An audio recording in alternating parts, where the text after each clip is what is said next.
नमस्कार दोस्तों, मेरा नाम है अमित और आप देख रहे हैं ओटीजी यानी कि ऑनलाइन ट्यूटोरियल गुरुजी चैनल को। दोस्तों, इस वीडियो में मैं आपको बताने वाला हूं कि बैंक ऑफ महाराष्ट्र के अपने किसी भी अकाउंट में आप अपनी केवाईसी आईडी टाइप कैसे अपडेट कर सकते हैं। दोस्तों देखिए, केवाईसी आईडी को अपडेट करने का सबसे बड़ा फायदा यह है कि बैंक टाइम टू टाइम आपके अकाउंट में केवाईसी करता रहता है, इसलिए जब भी बैंक केवाईसी करेगा तो आपको अलग से डॉक्यूमेंट प्रोवाइड करने पड़ते हैं। लेकिन आप पहले से ही अगर अपनी केवाईसी आईडी अपने अकाउंट में अपडेट कर देंगे तो बैंक ऑटोमेटिक उस केवाईसी आईडी से ही आपकी डिटेल उठा लेगा और ऑटोमेटिक अपडेट कर देगा। तो जैसे ही आप उस आईडी में अपनी डिटेल अपडेट करेंगे तो बैंक जब भी पीरियोडिकली केवाईसी करेगा तो ऑटोमेटिक उस आईडी से आपकी केवाईसी हो जाएगी, आपको बार बार डॉक्यूमेंट प्रोवाइड करने की जरूरत नहीं पड़ेगी।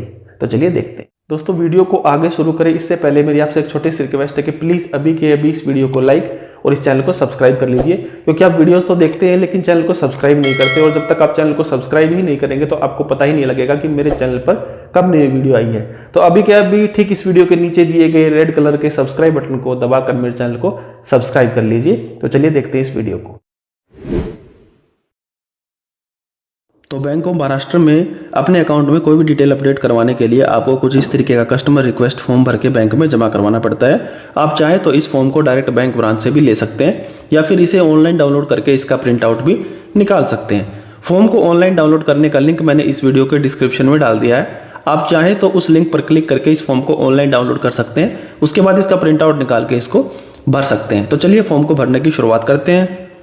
अब इसमें सबसे पहले आपको ब्रांच नेम में बैंक ऑफ महाराष्ट्र की अपनी ब्रांच का नाम लिख देना है, जिस ब्रांच में आपका अकाउंट नंबर है और जिसमें आपको डिटेल अपडेट करवानी है।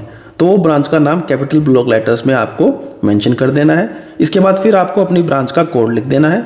दोस्तों, आपकी ब्रांच का नाम और ब्रांच का कोड दोनों ही आपको आपके पासबुक के फ्रंट पेज पर मिल जाएंगे। इतना लिखने के बाद फिर आपको उस दिन की तारीख मेंशन कर देनी है, डेट, मंथ और ईयर के फॉर्मेट में, जिस दिन ये फॉर्म भर के आप बैंक में जमा करवाएंगे। उसके बाद फिर आपको यहाँ पर फर्स्ट एप्लीकेंट का नाम लिखना है। अगर सिंगल अकाउंट है तो फिर फर्स्ट ही एप्लीकेंट मेन एप्लीकेंट होता है, तो सीधा आपको कैपिटल लेटर्स में उसका कंप्लीट नाम लिख देना है। और अगर जॉइंट अकाउंट है तो फिर आप दूसरे एप्लीकेंट का नाम यहाँ पर लिख सकते हैं। सिंगल अकाउंट के केस में आपको ये खाली छोड़ देना है। फिर यहाँ पर आपको मेंशन कर देना है वो अकाउंट नंबर जिस अकाउंट में आपने डिटेल अपडेट करवानी है। इस तरीके से अकाउंट नंबर आपने लिख देना है। अकाउंट नंबर लिखने के बाद फिर आपको आपके अकाउंट में जो भी आपका रजिस्टर्ड मोबाइल नंबर है वो मोबाइल नंबर आपको कैपिटल ब्लॉक लेटर्स में यहाँ पर कुछ इस तरीके से मेंशन कर देना है।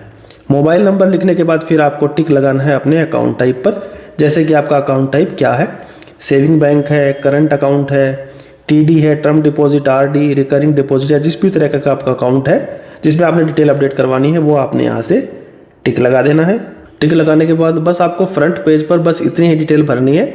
अब चलिए चलते हैं नेक्स्ट पेज को पलट के देखते हैं कि आगे आपको क्या फिलअप करना है।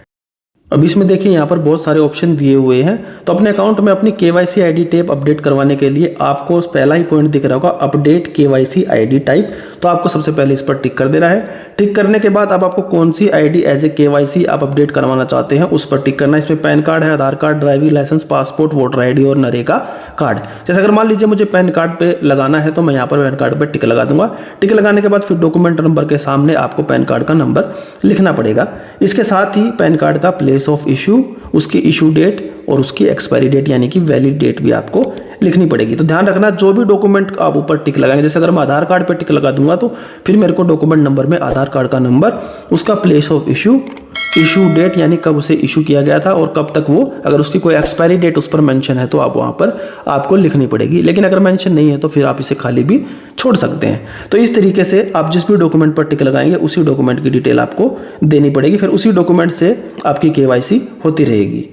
दोस्तों, इस तरीके से अपने अकाउंट में अपनी केवाईसी आईडी टाइप अपडेट करवाने का फायदा ये है कि जब भी पीरियोडिकली जो केवाईसी होती रहती है बैंक की तरफ से, आपको बार बार डॉक्यूमेंट जमा नहीं करवाने पड़ेंगे। जैसे मान लीजिए अगर आपने पैन कार्ड नंबर यहाँ पे सेलेक्ट कर लिया, पैन सेलेक्ट कर लिया, तो जैसे ही अगर आप केवाईसी होगी तो ऑटोमेटिक आपके पैन कार्ड से डाटा उठा लिया जाएगा। तो यानी अगर आप कल को कोई डिटेल चेंज भी करते हैं तो वो डिटेल आप अपने पैन कार्ड में भी चेंज करवाएंगे। तो जैसे ही उसे पैन कार्ड में चेंज करवाएंगे तो वहीं से वो डाटा उठा के आपके बैंक अकाउंट में भी बैंक के द्वारा उस डाटा को एज ए केवाईसी संलग्न यानी कि वेरीफाई कर दिया जाएगा। तो इसका फायदा ये है कि बार बार आपको अलग से केवाईसी डॉक्यूमेंट बैंक में जमा नहीं करवाने पड़ते।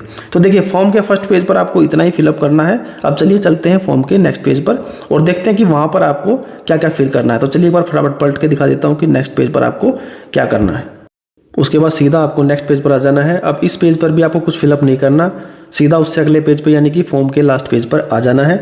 अब यहाँ पर सीधा नीचे आएंगे, सिग्नेचर के ऊपर एक लाइन लिखी हुई है कि इस फॉर्म में आपने कितनी रिक्वेस्ट सबमिट करी थी। एक ही रिक्वेस्ट हमने डाली है तो सीधा यहाँ पर हम लिख देंगे कुछ इस तरीके से 1। उसके बाद फिर देखिए लेफ्ट में यहाँ पर एप्लीकेंट के सिग्नेचर होंगे।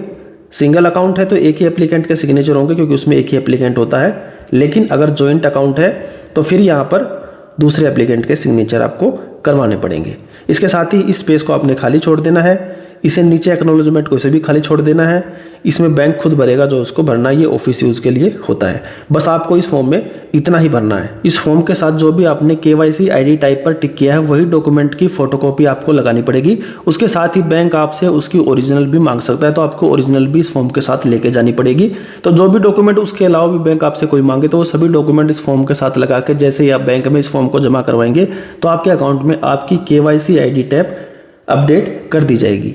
तो दोस्तों कैसी लगी आपको वीडियो? आई होप कि आपको ये वीडियो अच्छी लगी होगी। अगर आपको वीडियो अच्छी लगी है तो अभी के अभी इस वीडियो को लाइक कर दीजिए और मेरे चैनल को सब्सक्राइब कर दीजिए। और हाँ, अगर इस वीडियो से संबंधित आपके मन में कोई सवाल है तो मुझे नीचे कमेंट करके पूछिए, मैं जल्द से जल्द आपके सवाल का जवाब दूंगा। बैंक ऑफ महाराष्ट्र के अपने अकाउंट में बाकी की डिटेल कैसे अपडेट करते हैं और इसके साथ ही और भी सर्विसेज को यूज करने के लिए आप बैंक ऑफ महाराष्ट्र के अलग अलग फॉर्म कैसे भर सकते हैं, वो सभी वीडियोस देखने के लिए आप यहां पर क्लिक करके देख सकते हैं। तो चलिए दोस्तों, आज की वीडियो में बस इतना ही। जल्द हाजिर होंगे नई वीडियो के साथ, तब तक के लिए गुड बाय।